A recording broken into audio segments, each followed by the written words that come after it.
Hello सांग मैंने आज हूँ मार्च 20 आज हूँ आमर ओडिशार पखाल दिवस आम समस्ते पखाल दिवस पालन करसु। तो आज आम पखाल दिवस स्पेशल रे करिछु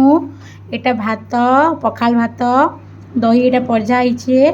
मिर्चा सुरसो आउ करी पत्ता दी करी तार संगे लेंबू टिके प्याज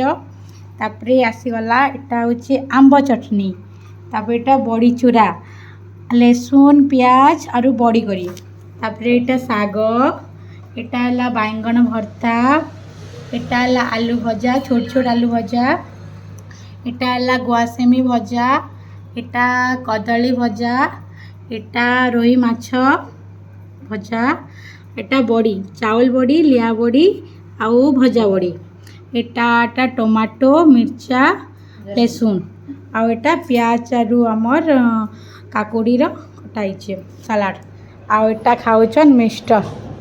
आज पूरा खुश तांको एंती खाना बहुत भल लागसी जेते सादा सिंपल खाना ना हो।